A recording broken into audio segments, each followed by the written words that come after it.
What is up, people? Today I am headed out to the woods to go check out some new spots. Just had to get out of the house with all this coronavirus stuff going on. It's been crazy. Have not been leaving the house much myself. I've had some issues from Lyme disease years ago, so I'm just trying to hunker down, but I gotta get out. So I'm gonna head out to the woods, and I'm also gonna show you guys our new toy. So we got the new PSE back here. It's not the flagship bow. It is, it's one of their different ones on their line, and I got a good reason as to why I picked this bow. So keep watching. You're gonna find out which bow I got, why I got it, and why I think it's the best setup you can possibly have on the market. What is up, people? Reshooting this video. No, I didn't shave and try to get all nice looking for you guys. I shot the last video a couple days ago. It got windy. Audio was pretty subpar at best. It's a little bit windy today, so bear with me. But I am unveiling the bow that I'm going to be shooting for 2020. This is the 2019 version. I'll be getting a 2020 version most likely coming up here, and maybe we'll give this bow away even. So stay tuned. Maybe this is a giveaway. But I picked this bow over any other bow on the market, any other manufacturer, anybody else, because I think it's the best bow on the market. Okay, it's going to end up contributing to more success, I think, in the field with penetration and things like that. It's not a flagship bow. It's not what some people would call a flagship bow. It's not the main bow from a company that anybody knows. It's not the most popular one, I guess you could say. So obviously, it's no surprise we are shooting PSE this year. We went to the PSE headquarters about a month and a half ago now. Spent the day with Pete Shepley and all the other people at the PSE headquarters. And that amongst, I mean, the performance of these bows, putting those two together, it was a no-brainer as to why we would partner with these people. So many years of experience behind the archery game, and everybody, you know, everything they got going on over at PSE Archery. So look into the PSE bows if you haven't for a while. But now I'm going to unveil what I think is the best bow on the market, the best shooting bow on the market, and the bow that's going to give me the most success in the field. And like I said, this is all personal preference and my personal opinion, but this is the bow I think is the best.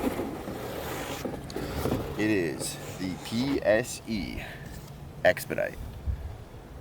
So what is the PSE Expedite, guys?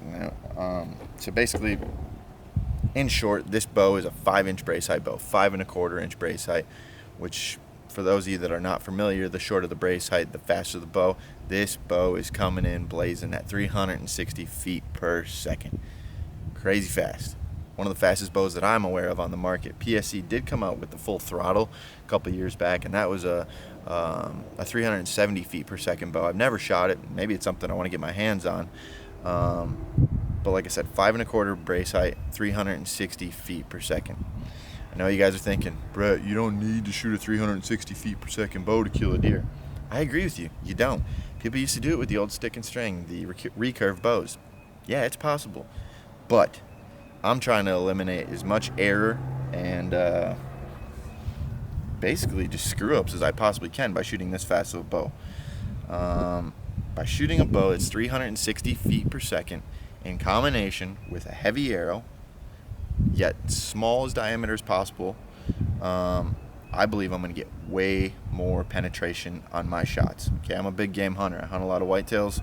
Going to be expanding our horizon into elk, moose, things like that. I want a bow that's going to give me penetration. Okay, a lot of those big game animals will probably be shooting a fixed blade, but let's say you're shooting an expandable broadhead.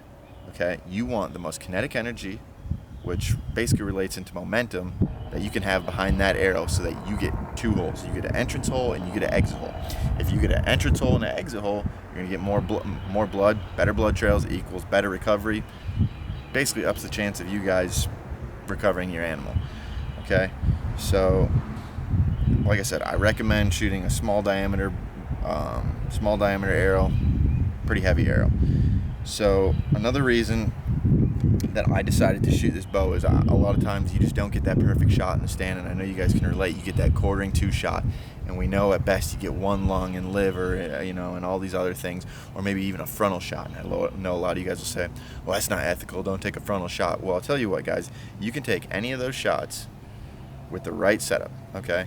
Assuming that when you take that shot and you drive through that animal and you hit every organ that you were aiming at with the correct angle and everything, then it's an ethical shot, in my opinion. So, like I said, I'm a big hunter for whitetails especially. And when I get that quartering two shot, it was something I never wanted to worry about again. I didn't want to worry about the placement of where my shot was and knowing whether I was going to get penetration or what I was going to hit or anything like that. So by shooting the fastest bow I possibly could get my hands on, I'm eliminating a lot of that worry, basically. Another really cool thing about these bows is that they actually come in a 80-pound limb system. So let's say you're going to hunt moose or whatever, and you really want to make sure you're getting that penetration. The 80-pound limbs, I'm pretty sure they do ATA and IBO speeds at 70 pounds and 30-inch draw length. But all of a sudden you bump it up to 80 pounds, now you're bumping up your feet per second even more. So then you're going to have more kinetic energy, more momentum, better chance of more penetration, ultimately, hopefully even an exit hole on a big animal like that. So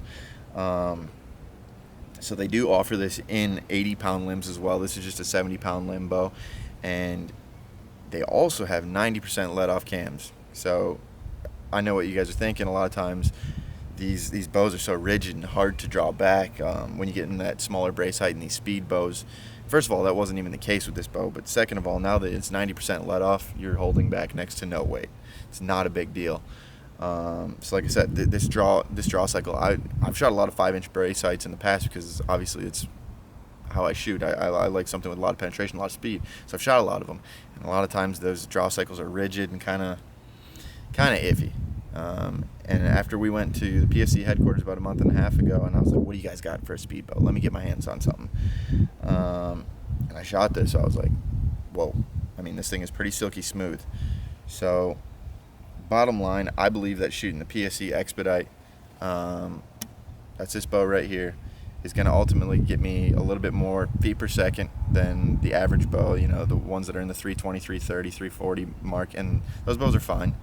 But this bow, in combination with my arrow setup, which is a very small diameter, heavy arrow, I don't think there's a big game animal in North America that I'm going to have to worry about getting solid penetration on.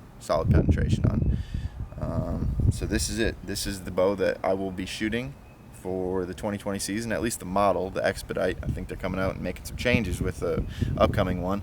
But this is the bow I'm going to be shooting, and that's why, guys. So do yourself a favor. Go check out PSE's line. They got a lot of other cool bows on the market.